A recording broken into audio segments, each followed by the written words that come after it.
شاعری میں اصل مسئلہ معیار کا ہے یا کاری؟ دونوں ہے. جہاں معیار ہوگا کاری خود بخود آ جائے گا. اور کاری جو ادب سے وابستہ ہے، جو ادب سے واقعتا نہیں وابستہ ہے، وہ کبھی ہلکا شعر پر داد نہیں دے گا.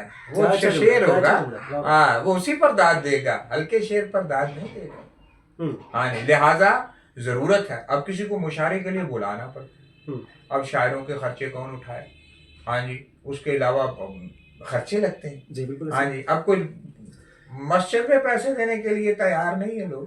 کہ اردو سر یہ جو سوشل میڈیا پہ ہر دوسرا بندہ شاعر نظر آ رہا ہے ہمیں، ان کے بارے میں آپ کیا دیکھتے ہیں؟ کیا آپ کو نہیں لگتا ہے کہ یہ جو ادب کا معیار اس سے کیا سمجھتے ہیں آپ کہ بڑھ رہا ہے یا کم ہو رہا ہے؟ نہیں، کم ہو رہا ہے. شاعری جو چیز بہت زیادہ ہو، عام ہو، تو اس کی قدر و قیمت کم ہو جاتی ہے.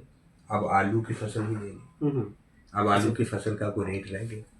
اسی طرح پیاز جب سستا ہوتا ہے تو کوئی لیتا ہی نہیں.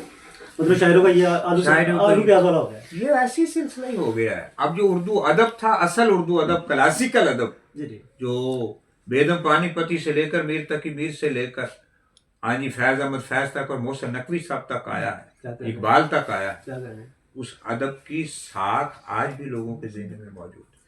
سر آپ کی شاعری کا سب سے بڑا مقصد کیا ہے؟ ذاتی اظہار ہے، معاشرتی تبدیلی ہے، یا پھر فلسفی نظریے کی تبلیغ ہے؟ اگر آپ انسانیت سے کو کچھ نہیں دے سکے، معاشرے میں آپ کی شاعری جو ہے وہ صرف اور صرف نمائش کی حد تک ہے، تو اس کا کوئی فائدہ نہیں. بے شمار اچھے شاعر، جن کو بیدر الحیدری صاحب کا شعر ایک سنیے، اس نے خودی کا نشہ اترنے نہیں دیا، خود مر گیا ضمیر کو مرنے نہیں دیا.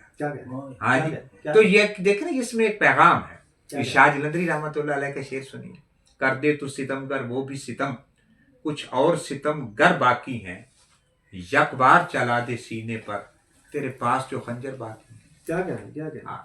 یہ کتنا بڑا پیغام ہے. طالب جدوئی کا شعر، کر کے مانی نہ دے اتے سفر نہ چھیڑ دوپہراں دا، اے بدلاں دے ٹوٹے چنہ بے اعتبارے.